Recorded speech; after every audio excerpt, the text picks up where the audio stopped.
The Arc of Blair County does a ton of amazing things in our community. Maria Brand from the Arc of Blair County. She's going to tell us all about it. Maria, thank you for chatting with us today. Thank you for having me. I'm excited to be here. So I see a list in front of me of all the things that the Arc does. Can you give me a brief overview of what this place does? Yeah, so the ARC has been around for 70 years, and we were formed to help people with disabilities, to give them a voice. And our main thing that we do is advocacy. So we're in all the school districts. We work with adults who call and say they need some services. Maybe something's not going on well where they live or with an apartment situation. And then we also do a lot of educational classes. Every night of the week, we have something at our building, and we do cooking. We teach woodworking, gardening, skills that will give them life skills to go out and possibly get employment. It's unbelievable what you guys do. How did this kind of get to where it is now? The start of the idea and then to add everything to it as the years progressed?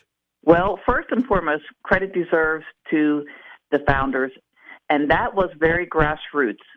We had a couple of parents who had children with disabilities, and they did not, back in those days, way back in the 50s, you put people into institutions, and they said, we don't want to do that. We want to keep our child at home, which was unheard of then. And so they started a little group in the backyard of one of their homes, and it evolved into what is now the Arc of Blair County. See, I was going to touch on that because this is a 70-year-old organization, and it's true, 70 years ago, there wasn't anything like this for people who needed this kind of assistance. No. Oh, my gosh, no. It was a totally different world. Many times back then, we just assumed that people who had a disability could not do anything. They couldn't contribute. And we now know that to be so false. And the other weird thing about that time frame is that people who nowadays may be diagnosed, let's say, with dyslexia or speech delays, they back then didn't have early intervention. So they also got lumped into institutions a lot. And we did a lot of wrong errors, but we learned from our mistakes. And it's people with varying levels of what kind of care they might need all get thrown into the same pot. That is exactly right. And at the Arc of Blair County, we really do not care. I never ask, what is your diagnosis? It does not matter to me. What matters to me is that we can help you achieve your goals. That's what we want at the Arc of Blair County.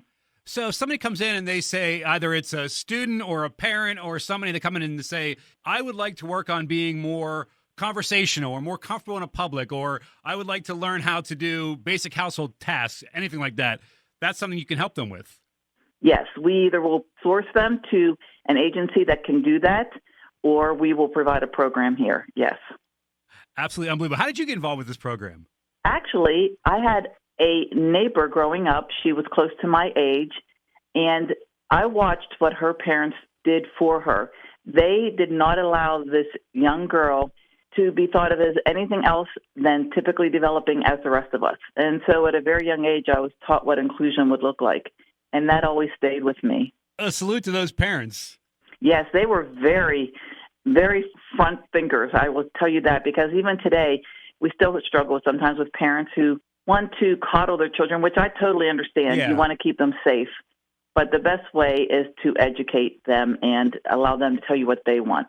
That's probably my biggest fear, is that we have people who maybe don't want to have green beans for dinner, but they're not given a choice on what they get to eat for dinner, right? Right. And so that's the kind of things that we want to change here at the Arc of Blair County. We want everybody to say, no, I do not like green beans.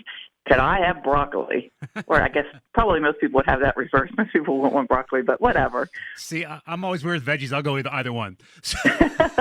Good. That's good and healthy. Good. There you go. So I think we touched on it a little bit, but I want to make it perfectly clear. So if somebody wants your organization for any kind of help, how do they contact you and get this help?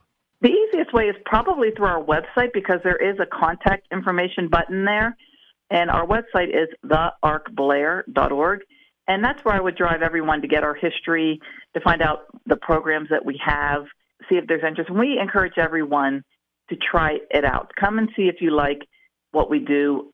Try our different programs, because that's why we offer so many variety.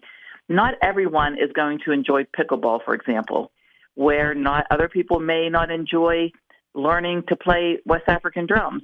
So we try to have a wide variety, because just like you and I, right? Everybody has different interests, different tastes, and that's what we try to develop here, finding out what it is that you enjoy. And if I could just say one thing that I'm the most proud of at the ARC, we don't charge for any of the advocacy that we do. This is all free of charge. So there's a lot less paperwork than a lot of agencies because they're mandated by the government to fill out a lot of forms. We have that luxury. We're not government funded at all, and that makes it a lot easier. And I'm just really proud that we can offer these services through the fundraisers that we do and just by watching our dollars. There is a local business that wants to help out, wants to get involved. It's the arcblair.org. Yes, it is. And again, we just want to thank the public.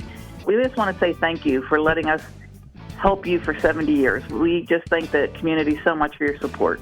Well, Maria Brand, I thank you for all the incredible work that you do in our area and for taking the time out today to chat with us, and more continued success with this awesome local organization. Thank you. Thank you so much for having me on. If you have a charity, upcoming event, or 501c3, and you want to be featured on an upcoming episode, you can email me at rbeckett@sevenmountainsmedia.com, RBECKETT@7mountainsmedia.com. Pop Radio 92.1 Johnstown and 104.5 Altoona.